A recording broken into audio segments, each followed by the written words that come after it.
ìgbọ̀kàngbọ̀kàn yìí wọ́n fu Pétérù àti Jòhánù sílẹ̀, wọ́n lọ́dọ̀ àwọn ọ̀rẹ́ wọn, wọ́n sì ròyìn gbogbo ohun ìyí àwọn eléré àlùfáà àti àwọn àgbààgbà sọ fún wọn. Ìgbà yìí wọ́n gbọ́ wọn tán, gbogbo wọn gbọ́ sì bẹ̀rẹ̀ sí fún ọkàn kọ̀ṣọ́nà gbàdúrà sí Ọlọ́run, à ń sọ pé rí: Olúwa Ọlọ́run, ìwọ ló dá ọ̀run, ilẹ̀, òkun àti gbogbo ohun yòówù ọ̀nà wọn.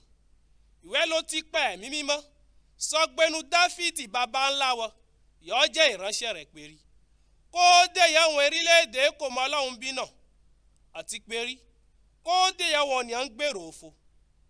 Àwọn ọba orílẹ̀ ayé ń dìde ogun, àti pé rí àwọn aláṣẹ ń kóra wọn jọ láti tako Olúwa Ọlọ́run àti Kírísì rẹ̀.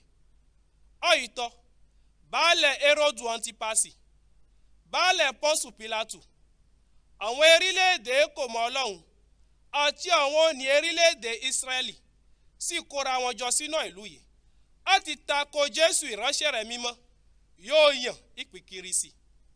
Ẹ̀rẹ̀ wọ́n mú gbogbo ohun yóò ti pinnu rẹ̀ tẹ́lẹ̀ rí ṣẹ, iná agbára àti ìfẹ́ rẹ̀. Ìsẹ̀yìn Olúwa Ọlọ́run wò pé wọ́n ń kìwé ìlọ̀sí fẹ́ẹ̀sì fọwọ́ ìránṣẹ́ rẹ̀ yá agbára láti sọ̀rọ̀ rẹ̀ pẹ̀lú ìgboyà. Náwó agbára rẹ̀ fún àwọn ìwòsàn, àwọn iṣẹ́ ìyàlẹ́nu àti àwọn iṣẹ́ àmì òmíràn ó lè ṣẹlẹ̀ ní orúkọ Jésù ìránṣẹ́ rẹ̀ mímọ́.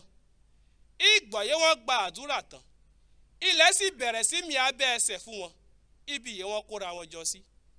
Gbogbo wọn gbọ́ sì kún fún ẹ̀mí mímọ́, á sì bẹ̀rẹ̀ sí sọ̀rọ̀ Ọlọ́run pẹ̀lú ìgboyà.